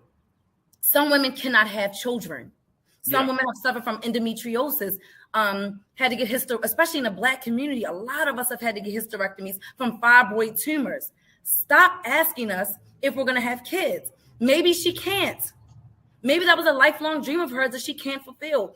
For whatever reason, I think we just got to stop asking. It's not, unless that's someone that you're dating and you're trying to get to know them to see whether or not that's someone that you want to be your wife or your husband. Stop asking. Unless they tell you, it's none of your business. I agree. Yeah, and I totally agree with that. And I think that is the cultural part about that, because it's not just about one person. We seem to see that a lot, especially within the Black community, where there's this expectation that Black women need to be mothers. There's this expectation that Black women need to reproduce, right? There's this expectation that if you aren't a mother, if you don't use your reproductive system, there's something is wrong with you. There's that view. And I think we need to push back on that. You know what I mean? I think we need to push back, because being a mother doesn't necessarily mean, cultivating and grooming and raising your own children. I mean, that's to your point, Elijah, about your teacher. So, and to your point, Nira. So it's like, I think that's important that we do have these conversations. Like, culturally, there has to be some changes. Plus, this is 2022. Everybody is not in this space. This ain't 1922. This damn show ain't 2002. Like, we are all in different places. And it's interesting, because I was reading a couple of articles, and they said that this generation right now, so it would be like, your little sister age there, and this generation is the generation that is reproducing less than any other generation of our time. And they're also living in a time where inflation is high. Yeah. Raising a child is so much more expensive now than when I was growing up in the 90s. In the 90s, you gave us some marbles or some jacks, and we were like, boom, I got a game. Now, I mean, even buying a board game can cost up to like $30. I mean, just thinking about like little stuff, you know what I mean? Like, it is very, very expensive having children. And hell, most of us are still trying to pay off our student loans or figure out how we're going to do that. Like, we can't even afford to take care of ourselves, right? Let alone children. Like, who's going to feed these kids? Well, and I think that goes back to family planning, right, Elijah? Like if you know, and this is the part of the conversation that we don't want to have, which is personal responsibility. That's right. That when you are intimate with someone, you have to make the intentional choice about you being intimate with that person, how you're going to be intimate with that person, right? And if a child comes out of those moments, what's going to happen? And I think that's the hard part about having these conversations, because we just seem to believe, and I don't know why we do this, that in our 20s, Elijah and Nira, that we, like, babies are made differently than what we were taught and when we were 15, right? So we, like, you know what I'm saying? We're making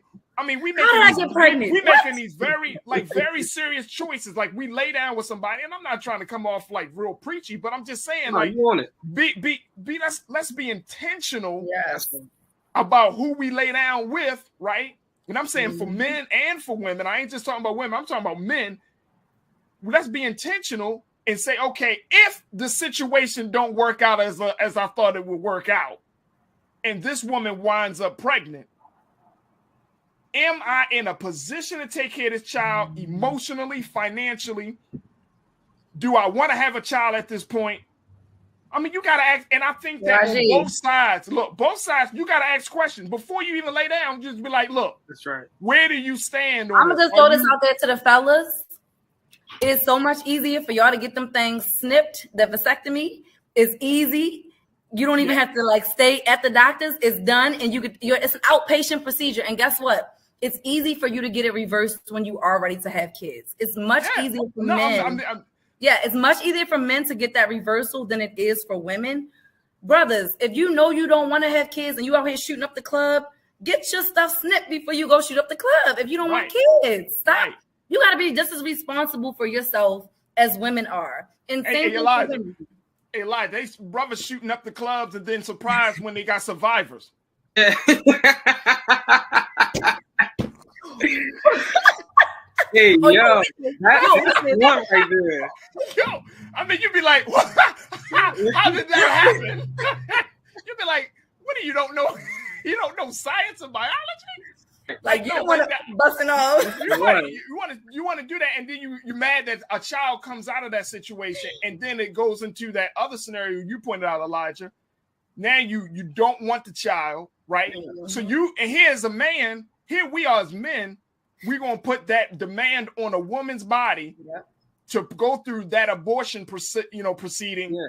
And it's not fair, bro. Yeah. Like, it's not fair. Yeah, we gotta get some discipline and think before we go into these situations. And it's so important because over 70% of our homes are ran by single mothers right now. Black homes are ran by single mothers, and it's really destructive to the Black community in general. Because a lot of these boys that grow up without fathers, that grow up without like a solid family structure that loves them, that wanted them, a lot of these boys end up on the street saying, yeah, I'm going to rob you for your wallet. Yeah, I'm going to do whatever to get money from you because I'm not loved by this world. It's me versus the world.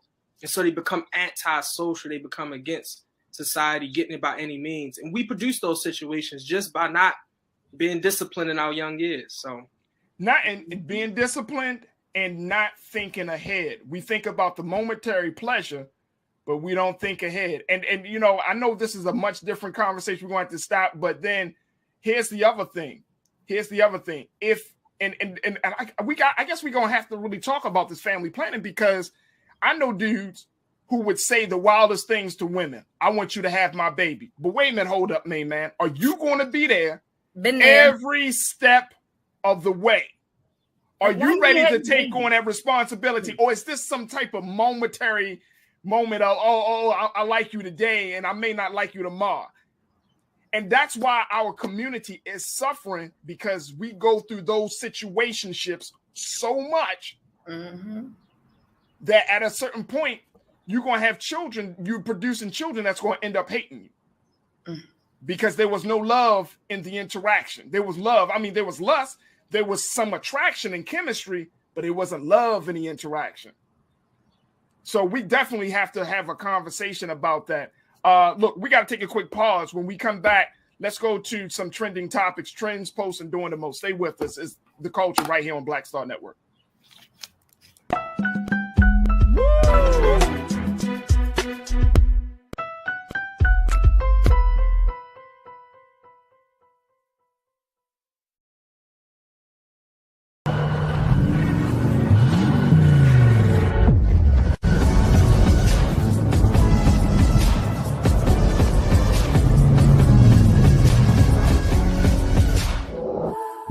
Don't you think it's time to get wealthy? I'm Deborah Owens, America's Wealth Coach, and my new show on the Black Star Network focuses on the things your financial advisor or bank isn't telling you. So watch Get Wealthy on the Black Star Network.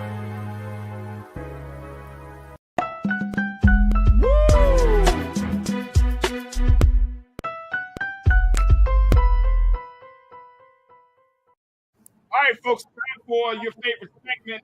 And we got just a couple of things as we wrap up today's show. A couple of things to bring to your attention very quickly. One is, did you know that in 2020, the year of the great pandemic, there were less smokers in the country than in any other point? Yep, folks, according to the CDC, they say that smoking has reached an all-time low during the pandemic. The first year saw more Americans drinking heavily or using illicit drugs, but apparently not smoking. I don't know how that happened. U.S. cigarette smoking dropped to a new all-time low, which with 1 in 8 adults saying they were current smokers, according to a survey data released by the CDC. And adult e-cigarettes use also dropped, the CDC reported, The CDC credited public health official campaigns and policies for the decline, but outside experts said tobacco company price hikes and pandemic lifestyle changes likely played a role. What do you think? That's interesting. That's interesting. I think people are drinking more but smoking less. I agree. I don't think people smoke that much anymore. You don't really see a lot of people who smoke cigarettes anymore, except the people that were like smoking them back forever. But I know for me, during the pandemic, I drank way more wine than I care to share. I was buying wine bottles like it was going out of style. And I was like, where did this come from? Like, I'm not even a big drinker. I wasn't on hard liquor, but I definitely will attest to, like, with everything shutting down, like my sisters and I, like going out and like getting cases of wine because we're like, we got to be home, get the cases of wine. Like we were like hoarding all this stuff. There's like people that were hoarding toilet paper. And then there was those of us that were like hoarding wine. I was more on the wine side. I hear you. The CDC report, Elijah, that based on a survey of more than 31,000 U.S. adults, they found that 19% of Americans used at least one tobacco product in 2020, and that was down from about 21% in 2019. Here's what I think will be happening. It will be interesting to see the other side if we saw a higher number of tobacco ads and promotions in 2021 to keep the tobacco industry going. Elijah, what's your take on it? Because cigarettes are out of style, man. It's not cool to smoke fugs in Baltimore. Not cool at all. Like you don't want to date a chick to smoke. You don't want to date a dude to smoke. You like, ew. It's not cool to smoke cigarettes. You know, they used to have the Newport commercials where they have young people and but cigarettes out of style, man. So I can see how it's going down because you get clowned for smoking fugs. Sure let me get a loose one. You be like, what? A loose one? Hey, look, dear, real quick, Janae checked in and said, look, they say all teachers drink. I'm going to just say, on Fridays, you know where you will find us at. Happy hour. All right, let me go to the next topic very quick. Let me go one more topic. All right, also, this is the craziest thing very quickly. A KKK leader is planning to run for office, even though in Georgia, he says that he is reformed. Now take a listen to this guy. Yo, only in America, son. If anybody votes for this joker, I'm telling you. Charles Chester Doles. He held the title of Grand Caliph of the Invisible Empire, Knights of the Ku Klux Klan, and now he wants to be a Lumpkin County commissioner. Most of his leadership experience is in what he's called white activism. And he was a member of the Nazi political organization, National Alliance, and Hammerskins, which is a racist skinhead group. And he's also served time for beating up a black man. And he wants your vote. You can have a record and run for office? Apparently, you can have a record in Georgia and still run. However, check this out. He says that he is reformed and repentant for his past and racial transgressions with the help of another Republican and black preacher by the name of Derek Grayson. Yeah, that's... I'm gonna let you take this one. I don't even know if I can... this got the coons backing him too. And that's the issue. And he reframed himself. The article goes on, he reframed himself as a patriot. But it's easy to do that in America. Because if you go into a Georgia town and you see a bunch of American flags and a bunch of American, I don't know, like floor mats that you walk on and all that, you know, you don't want to be there after dark. So you could easily be like, yeah, I'm a white activist. But you know, this clown. Elijah, I think it's fascinating that, like you say, you can reinvent yourself. And I mean, you literally can be a racist and say, no, I'm good. I'm better now. After talking to one black man of the same party. I got a white friend. I got a black friend. I got a black friend. And this is, I mean, like, and then you have a record. Like the people know you are part of the KKK and you beat up a black man. Right. So you gotta get a background check to work at Walmart, but not to run for office? You got a background check. The background check is that with the background check. You know exactly. There are some things that you just like. That once it comes up that you have a background, you're automatically like disqualified from certain jobs. So I'm saying once the background came up, without like a notch to be like, ooh, he beat up a black man, put him on the back. No, that's not. Look, from North Georgia to Donald Trump's office. Yeah, you could do a whole lot of stuff and still get elected. That's that. She got the most serious face, but that's where we are in this country. Yeah, that's where we are in this country. I think it's absolutely insane. I think it's 90% white where he's going for. If I read it correctly, I think it's 90% white the place that he's going for. Oh yeah, and he's looking to be in a leadership role as the county commissioner. So I wouldn't be surprised he made it happen. I wouldn't be surprised if he made it happen. I think you're going. That's giving me Mason, Tennessee vibes, but the opposite way. Yeah, real tough. Yeah, there it is right there. All right, folks, that is going to be it for Trends Post and Doing the Most. Nir Muhammad, Elijah Miles, thank you both for joining me for these just very insightful conversations. That's right. Go easy on them next time, Nira.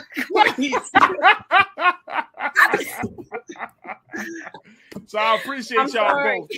Thank you so much. Nira always going to go rumble with me, man. That's all good. It's all good. All right, that's how we got 2 kids, Farajii. Stop. We got 2 kids now. I appreciate you, dear. Thank you so much for checking in. All right, folks, that's going to do it for us. But, of course, we continue to need your support here at Black Star Network. Make sure you log on to blackstarnetwork.com to get to see all of the fantastic shows that we have running on the network. Second, to show your support. We need your support, financial support. If you can't support us financially, make sure you share all of our videos of the shows, the replays, everything. It all matters. It's all important. It all makes sense. So make sure that you support Black Star Network, because when you support Black Star, you are absolutely supporting Black-owned media. Stay tuned. Up next at 6 o'clock is my big brother, Roland Martin Unfiltered, coming at you. As always, folks, I'm thankful to all of our culture crew members, and especially our very special guest, Anita Wahadwi, for joining us. And, of course, we're going to keep our eyes on this situation in Mason. And tomorrow, I can tell you, we're going to have a much deeper conversation about the U.S. declaring Russia has committed war crimes. So we'll be checking in with Dr. Gerald Horn from the University of Houston to give us some insight as to what we can expect next with this major development in this whole scenario. So we'll have that conversation tomorrow and a whole lot more. As always, never be afraid to challenge what's wrong. Stand for what's right while being yourself in the process. God willing, we'll talk tomorrow for another exciting edition of The Culture right here on the Black Star Network. Peace.